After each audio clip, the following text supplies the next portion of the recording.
اللہ کریم اشارہ فرما رہا ہے، فرمایا میرا بندہ میرے اتنا قریب ہو جاتا ہے وَكُنْتُ سَمْعَهُ الَّذِي يَسْمَعُ بِهِ وَبَصَرَهُ الَّذِي يَبْصُرُ بِهِ وَيَدَهُ الَّتِي يَبْطِشُ بِهَا، آنکھیں اس کی ہوتی ہیں، طاقت اللہ کی ہوتی ہے، ہاتھ اس کے ہوتے ہیں، پکڑنے والی قوت رب العالمین کی ہوتی ہے۔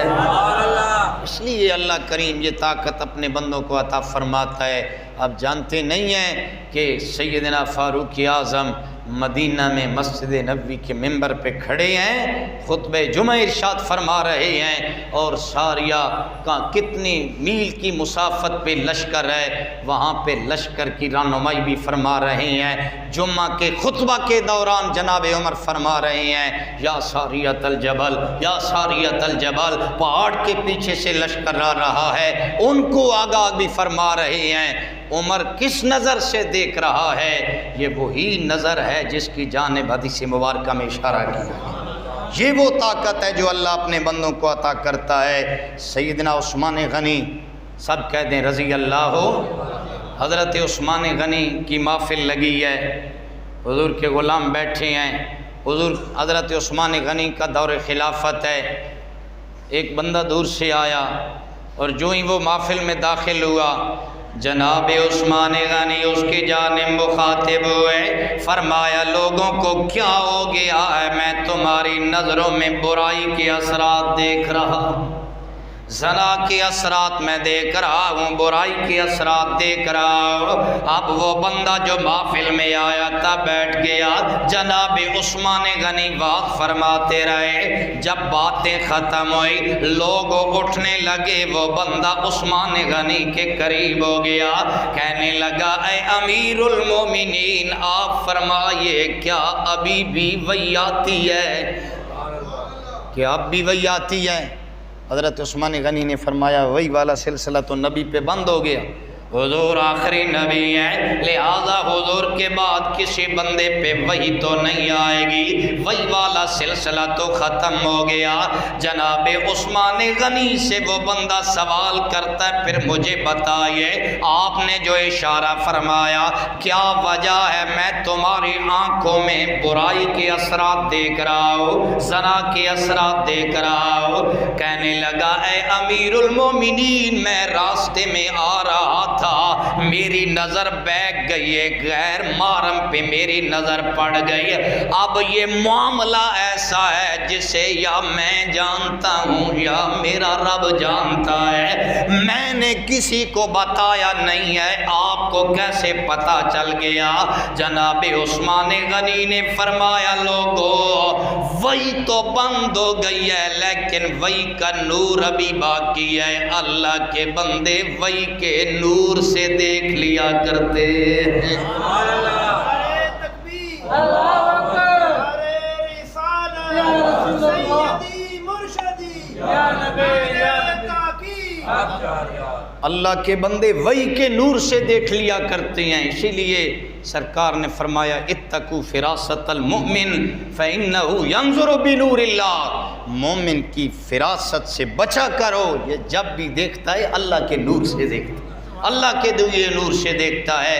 بہرحال جہاں پہ یہ حدیث آئی ہے نہ یتقرب الی عبدی بالنوافل وکنت سمعہ الذی یسمع بہ وبصرہ الذی یبصر بہ ویدہ التی یبطش بہا، اس کے آخر میں آیا ہے وَلَئِن سَأَلَنِی لَأُوتِیَنَّهُ، یہ بندہ اپنے رب کے اتنا قریب ہو جاتا ہے کہ وہ رب کا محبوب بن جاتا ہے، اور جو کچھ یہ مانگتا ہے رب اسے عطا کر دیتا ہے، یعنی جو بھی مانگتا ہے۔ اسی لیے میں نے کہا کہ تقدیر معلق اولیاء کی دعا کے ٹل سکتی ہے۔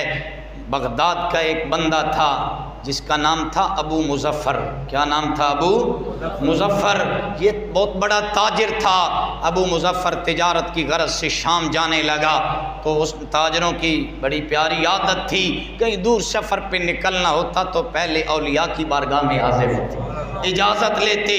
شیخ حماد ایک بزرگ ہیں بغداد کے اندر، یہ شیخ حماد کوئی معمولی ہستی نہیں ہے، یہ امام اعظم ابو حنیفہ کا استاذ ہے۔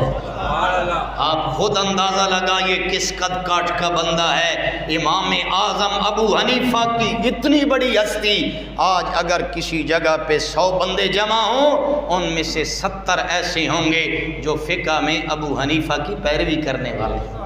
اتنا بڑا پائے کا امام اعظم ابو حنیفہ، ان کے استاذ ہیں شیخ حماد۔ یہ ابو مظفر شیخ حماد کے پاس گیا، کہنے لگا حضور والا مجھے اجازت عطا فرمائیے، میں شام کی جانب سفر کرنا چاہتا ہوں، میرا ارادہ ہے میں تجارت کرنے شام جاؤ۔ شیخ حماد نے مراقبہ فرمایا، آپ نے فرمایا ابو مظفر میں تجھے اجازت نہیں دے سکتا۔ کیا کہا؟ میں تجھے اجازت نہیں دے سکتا، تیرا جانا بہتر نہیں ہے، لہذا میری مانو تو نہ جاؤ، تیرا اس میں خسارہ ہوگا، نقصان ہوگا، جانا تیرے لیے بہتر نہیں ہے۔ شیخ حماد وہاں سے نکلے، راستے میں حضور پیر لاسانی غوث سمدانی شیخ عبدالجیلانی سے ملاقات ہو گئی۔ اتفاقاً حضور غوث اعظم سے ملاقات ہو گئی۔ جب غوث اعظم سے ملاقات ہوئی، حضور غوث اعظم کی بارگاہ میں عرض کرنے لگا، مظفر کہنے لگا اے حضور غوث اعظم، اے شیخ عبدالقادر جیلانی، میں شام جانا چاہتا ہوں تجارت کے لیے، کیا میں جا سکتا ہوں یا نہیں جا سکتا؟ آپ نے فرمایا تجھے جانا چاہیے۔ کیا فرمایا؟ تجھے جانا چاہیے، میں تجھے اجازت دیتا ہوں، جاؤ تجارت کرو۔ اب وہ ابو مظفر سوچ میں پڑ گیا، اس نے سوچا اب کیا کروں؟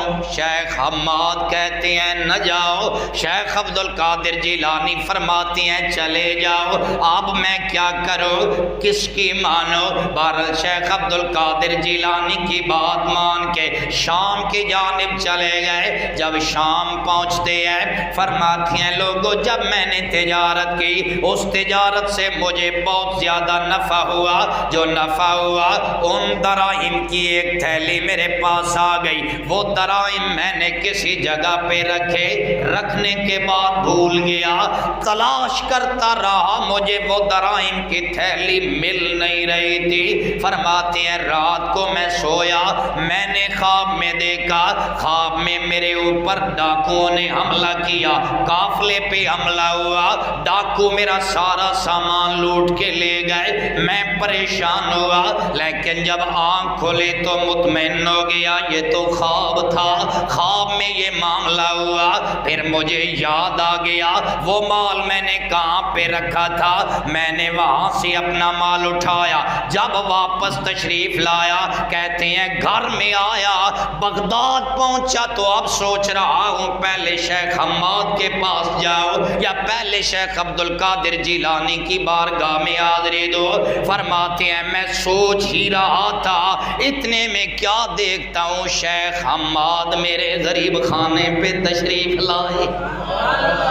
شیخ حماد خود میرے گھر میں تشریف لائے، اتنے شیخ حماد جیسا بندہ میرے گھر میں آیا، کہتے ہیں میں نے کہا جناب آپ نے تو منع فرمایا تھا، پیر عبدالقادر نے اجازت دے دی، میں چلا گیا، آپ نے فرمایا ابو مظفر میں جو دیکھ رہا تھا عبدالقادر بھی اسی بات کو دیکھ رہے تھے، لیکن تیرے رزق میں برکت کے لیے عبدالقادر نے 70 مرتبہ دعا فرمائی ہے۔